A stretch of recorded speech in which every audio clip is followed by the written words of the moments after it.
16वें सप्ताह के गणित में माध्यमिक स्तर की बुक से 4th क्लास से क्वेश्चन नंबर 136 को सम्मिलित किया गया है। क्वेश्चन नंबर 36 यह एक मोस्ट आईएमपी क्वेश्चन है। इस प्रकार के क्वेश्चन 1 से 2 आपसे एग्जाम में पूछे जाएंगे। दिए गए पैटर्न को पूरा करने के लिए कौन सी टाइल्स लगेगी। आपको यहाँ पर एक खाली जगह दी गई है ये पैटर्न के अंदर। इस खाली जगह में इन चारों ऑप्शनों में से एक टाइल्स को आपको फिट बैठाना है। कौन सी टाइल्स इसके अंदर लगेगी आपको यह बताना है। तो यहाँ पर हम देख पा रहे हैं कि इस प्रकार से यह आपकी पहली टाइल्स लगी है, ठीक है।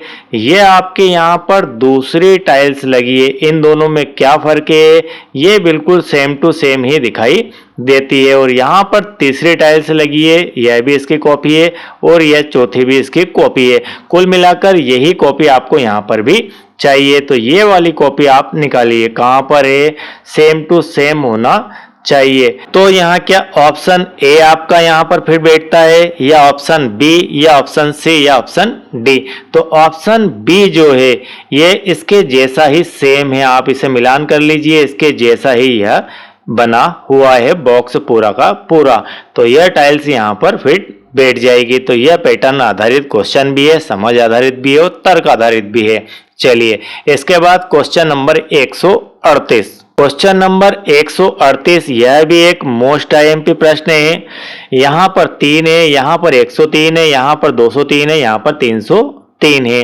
तो 3 से आपका 103 कैसे आया, 103 से 203, 203 से 303।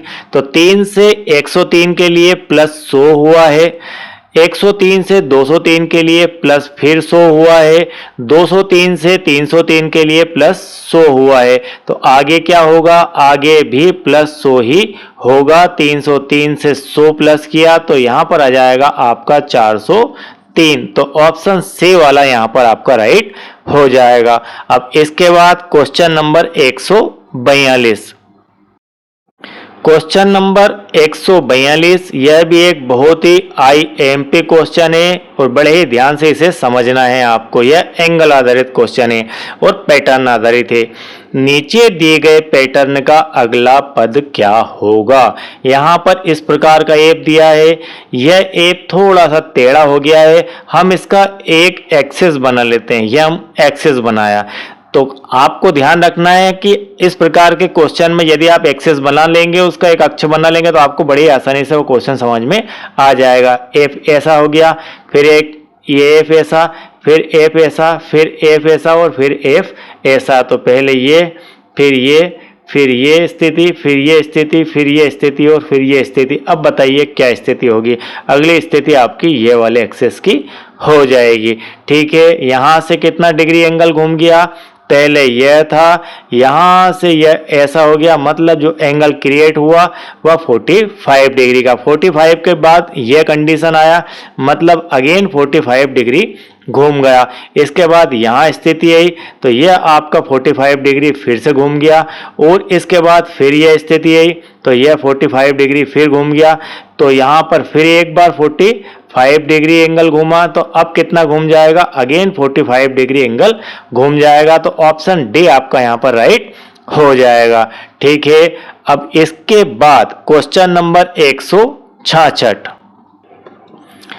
प्रश्न नंबर 166 है, निम्न आकृति का घेरा कितना है। आपको यहाँ पर एक आकृति दिखाई गई है, इस आकृति में आपको बताना है कि घेरा कितना है। घेरे से क्या अर्थ है, घेरे से अर्थ है कि आसपास घूम जाए यदि आप इस आकृति के, तो कितना चक्कर, कितने मीटर का, कितने सेंटीमीटर का चक्कर लगेगा, कितनी दूरी आप तय करेंगे। और जो घेरा शब्द है, इस घेरा शब्द को हम कह सकते हैं किसी भी आकृति के लिए परिमाप, ठीक है। परिमाप का अर्थ होता है बाहर की माप, ठीक, बिल्कुल याद रखना इस बात को। बाहर की माप परिमाप, और इसे ही हम हमारी देसी भाषा में घेरा भी कह सकते हैं। ठीक है, तो निम्न आकृति का घेरा कितना है? आप कहाँ से स्टार्ट करेंगे? चलिए आप यहाँ से स्टार्ट करिए। ये आप यहाँ से चल के यहाँ आए, कितना चले? 6। यहाँ से यहाँ आए, कितना चले? 3 सेंटीमीटर। यहाँ से यहाँ आए, कितना चले? 1 सेंटीमीटर। यहाँ से यहाँ तक आए 2 सेंटीमीटर। यहाँ से यहाँ पर आ गए प्लस 4 सेंटीमीटर। फिर आप यहाँ से यहाँ आ गए 2 सेंटीमीटर। तो इतना सेंटीमीटर आप चल गए। इन सबको जोड़ लीजिए।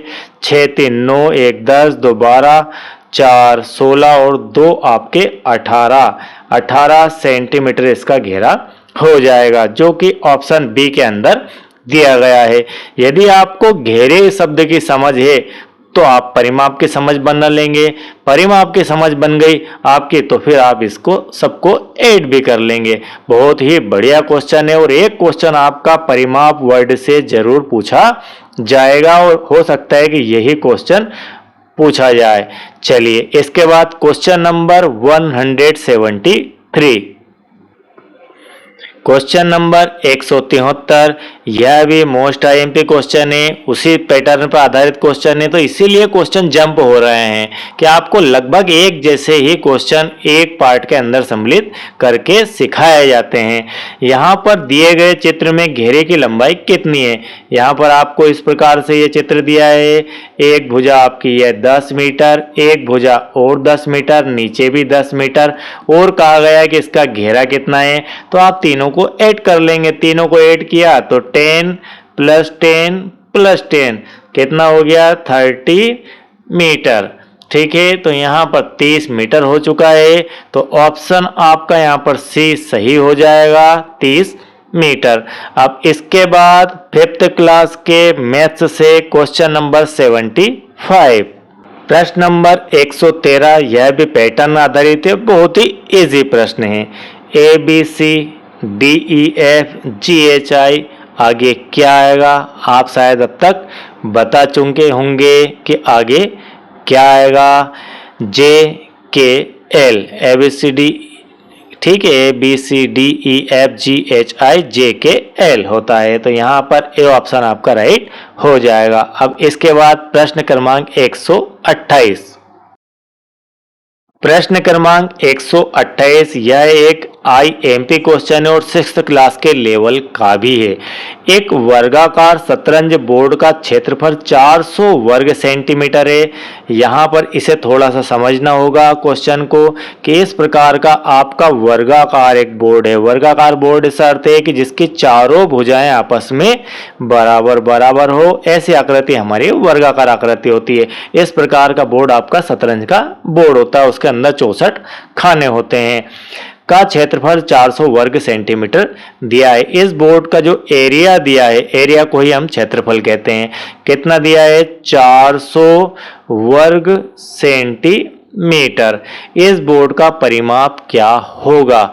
तो परिमाप निकालने के लिए आपको इसकी भुजाएं पता होना चाहिए। जो ए भुजा है, ये चारों भुजाएं इसकी ए है, तो ये आपको ए पता होना चाहिए कितनी है। तो आप 4 बार इसे जोड़ देंगे। ए कैसे निकलेगा? ये छोटा ए है और ये क्षेत्रफल का ए है, मैं इसे भुजा कह रहा हूं। अब आपका क्षेत्रफल के सहायता से आप इस छोटे ए को निकाल सकते हैं, भुजा को निकाल सकते हैं। तो इसका जो एरिया होता है, क्षेत्रफल होता है, उसका सूत्र होता है। सूत्र क्या है? भुजा का वर्ग ये होता है। इसका अर्थ है ए का वर्ग होता है। क्षेत्रफल दिया गया है, कितना है क्षेत्रफल? 400, इसकी जगह रख दिया 400, ए की घात 2। 400 को क्या लिख सकते हैं? हम लिख सकते हैं 20 की घात 2, मतलब 20 गुणित 20। 20 का स्क्वायर का अर्थ है कि 20 गुणित 20, ये हो गया 400। तो यहाँ ए की घात 2, घात 2 से घात 2 कैंसिल, तो देन आपका ए का जो वैल्यू है, ए का जो मान है वह आ जाएगा 20 सेंटीमीटर। कितना आ गया? ए का मान आ गया आपका 20 सेंटीमीटर। अब आपका ये जो शतरंज का बोर्ड है, इसकी एक भुजा की लंबाई आ गई आपकी 20 सेंटीमीटर। चारों भुजाएं बराबर होती है। इसका अर्थ है कि आप इसे कह सकते हैं 20, इसे भी कह सकते हैं 20, इसे भी कह सकते हैं 20 और इसे भी कह सकते हैं 20। तो ये चारों जुड़ गई, तो परिमाप कितना हो जाएगा? इसका परिमाप हो जाएगा आपका 4 गुणित a, मतलब 1 का भुजा का 4 से गुणा कर दो, तो 4 गुणित 20, तो ये हो गया आपका 80 सेंटीमीटर। ओके, या फिर 20 को 4 बार आप जोड़ दो तो भी 80 आ जाएगा। चलिए देखते हैं 80 कहां पर है। 80 आपका दिया गया है सी ऑप्शन के अंदर, यह आपका सही उत्तर हो जाएगा। चलिए इसके बाद छठी क्लास से क्वेश्चन नंबर 56। क्वेश्चन नंबर 56 और 57 दोनों को सम्मिलित किया गया है, और दोनों को हल करने के लिए हमें यह टेबल थोड़ी सी समझना होगी। एक तरफ दिए गए हैं स्थान, एक तरफ दिए गए हैं उनके टेम्परेचर, तापमान। सियाचिन 0 से 11 डिग्री सेल्सियस के नीचे, नीचे मतलब माइनस में। शिमला 0 से 3 डिग्री सेल्सियस नीचे, ये भी माइनस में। अहमदाबाद 0 से 31 डिग्री सेल्सियस ऊपर, इसका अर्थ है कि यह प्लस में है, गर्मी है यहाँ पर, ये दोनों ठंडे हैं।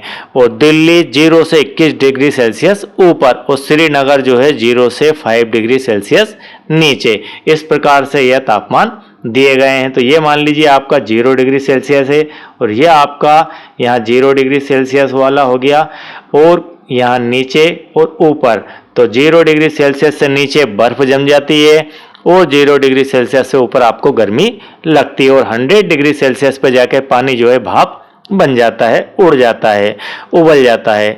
चलिए आपका क्वेश्चन नंबर 56 है, सियाचिन का तापमान है। आपको यहाँ पर बताना है कि सियाचिन का तापमान कितना है। सियाचिन का तापमान है 0 डिग्री से 11 डिग्री सेल्सियस नीचे। नीचे से क्या अर्थ आपको मैंने बताया था? नीचे से अर्थ है कि माइनस में जो तापमान है उसे हम बोलेंगे नीचे। तो यहाँ पर लिखा हुआ है, आप इसे समझ जाइए, यह आपके बहुत ही काम का विषय है।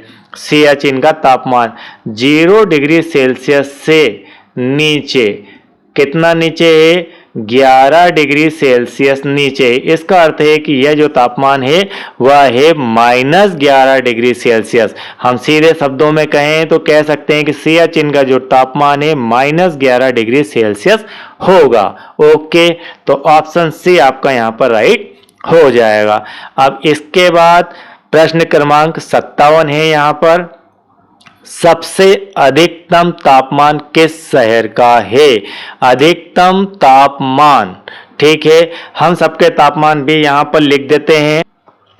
ये जो सियाचिन है इसका हो गया -11 डिग्री सेल्सियस, ये नीचे है -3 डिग्री सेल्सियस, ये आपका ऊपर है मतलब +31 डिग्री सेल्सियस हो गया, ठीक है। ये आपका ऊपर है मतलब 21 डिग्री सेल्सियस, ये नीचे है मतलब -5 डिग्री सेल्सियस है, ठीक है। अब इस पर आधारित आप क्वेश्चन दे सकते हैं, और हो सकता है कि पूरा का पूरा यह प्रश्न आपसे एग्जाम में पूछा जाए। सबसे अधिकतम तापमान किस शहर का है? तो अधिकतम तापमान आपका है यहाँ पर सबसे ज्यादा अहमदाबाद का। कितना है? यह अहमदाबाद का जो तापमान है 0 से 31 डिग्री ऊपर, मतलब प्लस का 31 डिग्री सेल्सियस तापमान है अहमदाबाद का। यहाँ इस प्रकार से बहुत ज्यादा गर्मी है, ये कह सकते हैं हम। उससे कम गर्मी दिल्ली में है, लेकिन गर्मी तो है।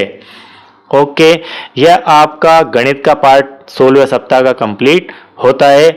16वें सप्ताह के लिए प्रश्न क्रमांक 148, जो कि प्राथमिक स्तर के पर्यावरण से कक्षा 3 से लिया गया है। नीचे दिए गए चित्र को ध्यान से देखिए और सही विकल्प का चयन कीजिए। आपको यह चित्र ध्यान से देखना है और सही विकल्प का चयन करना है। इस चित्र में बीचों बीच राधिका बैठी हुई है। राधिका के इस तरफ, जिसे हम राइट हैंड साइड कहते हैं, एक कुर्सी रखी हुई है। लेफ्ट हैंड साइड पेड़ है, ऊपर की तरफ पुस्तक है, नीचे की तरफ टेबल है। चलिए इस प्रकार से इनकी पोजीशन है। अब इस पर आधारित ये आपके 4 ऑप्शन दिए गए हैं, तो सही विकल्प का हमें चयन करना है। राधिका के दाएं तरफ कुर्सी है। क्या राधिका के दाएं तरफ कुर्सी है? तो जी हाँ, राधिका के right hand side, right hand का अर्थ होता है दायां, तो दाएं तरफ ही कुर्सी रखी हुई है, तो ऑप्शन ए ही सही हो जाएगा। चलिए और देख लेते हैं। बाएं तरफ टेबल है, टेबल नीचे है। दाएं तरफ पेड़ है, तो दाएं तरफ पेड़ नहीं है, दाएं तरफ कुर्सी है।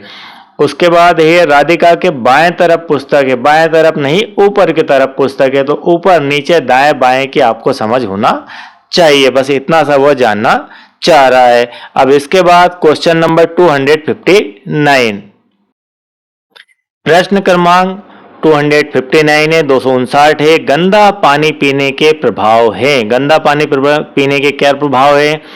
शरीर स्वस्थ रहता है। क्या गंदा पानी पीने से शरीर स्वस्थ रहता है? नहीं, यह गलत है। शरीर अस्वस्थ रहता है, तो गंदा पानी पीने से शरीर आपका अस्वस्थ रहता है, यह सही बात है। ए और बी दोनों, तो यहां पर बी ऑप्शन आपका राइट हो जाएगा। ए तो गलत है ही, इसके कारण से यह भी गलत हो गया। त्वचा चमकती रहती है, तो यह भी गलत है, तो ऑप्शन बी यहां पर सही हो जाएगा। अब इसके बाद क्वेश्चन नंबर 493, प्रश्न क्रमांक 493 है। क्रिकेट का खेल है, केवल लड़कियों के लिए, केवल लड़कों के लिए, लड़के एवं लड़कियों दोनों के लिए। तो जो क्रिकेट का खेल है, उस खेल में लड़के और लड़कियां दोनों पार्टिसिपेट कर सकते हैं, तो ये दोनों के लिए ही खेल है। चलिए इसके बाद प्रश्न क्रमांक 495, यह भी यहीं पर दिया गया है। 495 क्वेश्चन नंबर है आपका। आपके घर या स्कूल में बनाए जाने वाला कोई नियम, आपके घर हो या आपका स्कूल हो, वहां पर बनाया जाने वाला नियम केवल लड़कों के लिए होना चाहिए, केवल लड़कियों के लिए होना चाहिए, लड़के और लड़कियों के लिए अलग अलग नियम होना चाहिए, या फिर दोनों के लिए एक समान नियम होना चाहिए। तो ऑप्शन डी आपका यहाँ पर राइट हो जाएगा, और आप भी इससे यहाँ पर सहमत होंगे। अब इसके बाद प्रश्न क्रमांक 497, यह क्वेश्चन भी यहीं पर दिया गया है। यह कानून बच्चों को छेड़खानी, दुराचार जैसे मामलों से सुरक्षा प्रदान करता है। कौन सा कानून है वह? उस कानून का नाम होता है पॉक्सो अधिनियम। अब इसके बाद प्रश्न क्रमांक 501, यह भी यहीं पर दिया गया है। ईंधन की बचत के लिए हमें अपनी कार से जाना चाहिए। ईंधन की बचत के लिए हमें अपनी कार से जाना चाहिए, या फिर हवाई जहाज से जाना चाहिए, उससे बचत हो जाएगी, या फिर अपनी मोटरसाइकिल से जाना चाहिए, या फिर सामूहिक वाहन का प्रयोग करना चाहिए। तो यहाँ पर ऑप्शन डी आपका राइट हो जाएगा। आपको ईंधन की यदि बचत करना है तो रोड पर जो बसें चल रही है उनका उपयोग कीजिए, ट्रेन का उपयोग कीजिए, सार्वजनिक साधनों का उपयोग हमें करना चाहिए, उससे ईंधन की काफ़ी बचत हो पाएगी। ठीक है, अब इसके बाद माध्यमिक स्तर के सामाजिक विज्ञान से क्वेश्चन नंबर 443, प्रश्न क्रमांक 443, 21 जून को सूरज की किरणें किस रेखा पर सीधी पड़ती है? आपको यह बताना है, और यह एक मोस्ट आईएमपी क्वेश्चन है, और हो सकता है कि 2024 के एग्जाम में आपसे यह पूछा भी जाए। 21 जून को सूरज की किरणें किस रेखा पर सीधी पड़ती है? आपको यह बताना है। मकर रेखा पर, विषुवत रेखा पर, कर्क रेखा पर, या फिर इनमें से कोई नहीं। तो यहाँ पर आपका ऑप्शन बी राइट हो जाएगा। 21 जून जो कि बड़ा दिन होता है सबसे, उस दिन सूरज की जो किरणें होती है पृथ्वी के बीच में जो रेखा है विषुवत रेखा, उसके ऊपर गिरती है। ठीक है, चलिए इसके बाद क्वेश्चन नंबर 560, क्वेश्चन नंबर 560 है आपका। मलेरिया बीमारी की रोकथाम के लिए शासन द्वारा प्रचार किया जाता है। मलेरिया बीमारी की रोकथाम के लिए शासन द्वारा क्या प्रचार किया जाता है आपको बताना है। ध्वनि प्रदूषण कम करना चाहिए तो मलेरिया की बीमारी आपकी समाप्त हो जाएगी, ऐसा कहा जाता है, ऐसा प्रचार किया जाता है। या फिर पानी व्यर्थ ना फैलाएं, ऐसा प्रचार किया जाता है, तो इससे आपका मलेरिया नामक रोग कंट्रोल हो जाएगा। या फिर आपका कूलर व पंखों की छतों आदि पर पानी एकत्र ना होने दे, यह कहा जाता है, या फिर पेड़ ना काटे। तो यहाँ पर ऑप्शन से आपका सही हो जाएगा। कूलर व घर की छतों के ऊपर पानी इकट्ठा होता है और वहां पर ही मच्छर पलते हैं और मच्छरों की वहां से वृद्धि होती है। तो आपको इन बातों का ध्यान रखना है। इस प्रकार का प्रचार उनके द्वारा, शासन के द्वारा किया जाता है। चलिए इसके बाद प्रश्न क्रमांक 564, ये भी यहीं पर दिया गया है। प्रश्न क्रमांक 564 है, किसी समूह के आधे से अधिक संख्या में लोग किसी निर्णय या विचार से सहमत हो वह कहलाते हैं। ठीक है, कितने लोग होना चाहिए? मान लीजिए 10 में से 5 हो गए आधे, तो 10 में से 5 से ज्यादा, 5 से अधिक लोग, इस प्रकार की बात की जा रही है। यदि किसी समूह के आधे से अधिक, तो 10 में से 5 से ज्यादा 6 लोग, 7 लोग, इस प्रकार से अधिक लोग निर्णय या विचार से सहमत हो तो वह कहलाता क्या? जनमत कहलाएगा, बहुमत कहलाएगा, अल्पमत कहलाएगा, या इनमें से कोई नहीं, तो वह कहलाएगा बहुमत, आधे से अधिक। अब इसके बाद क्वेश्चन नंबर 578। क्वेश्चन नंबर 578 है और मोस्ट आईएमपी क्वेश्चन है और हो सकता है कि 2024 के एग्जाम में आपसे यह पूछा भी जाए। प्रस्तुत लोगो किससे संबंधित है? यहाँ पर लोगो का मतलब यहाँ भीड़ से नहीं है, ये एक प्रकार का लोगो होता है, एक सिंबल होता है। तो यह आपका किससे संबंधित है यह बताना है। क्या यह लोगो, पहले देख लेते हैं। बेटी बचाओ बेटी पढ़ाओ, यहाँ पुस्तक है, एक बेटी का यहाँ पर चित्र दिया गया है, वह पढ़ रही है। तो बेटी बचाओ बेटी पढ़ाओ अभियान का यह लोगो है। यह अभियान आपका 2014 में स्टार्ट हुआ था। 2014 में नारा दिया गया था, बेटी बचाओ बेटी पढ़ाओ अभियान की शुरुआत की गई थी। तो ए ऑप्शन इसका राइट हो जाएगा, उसी का यह लोगो है। तो यहाँ पर आपका सोशल साइंस का पार्ट आज समाप्त होता है। आई होप कि ये पूरा 16वें सप्ताह का हिंदी, विज्ञान और सामाजिक विज्ञान का पार्ट आपको क्लियर समझ में आ गया होगा। और यदि आपको वीडियो बेहतर लगे तो एक लाइक जरूर कीजिए। और आप चैनल के साथ नए हैं, मुझे पहली बार देख रहे हैं, सुन रहे हैं और आपने चैनल को सब्सक्राइब नहीं किया है तो चैनल को सब्सक्राइब कीजिए, सभी ग्रुप्स में इस वीडियो को शेयर कीजिए। और बाकी 18 सप्ताह के कंटेंट वीडियो देखने के लिए उस प्लेलिस्ट की लिंक आपको नीचे डिस्क्रिप्शन में दी गई है, वहां से उसे वॉच कर सकते हैं। Thank you very much.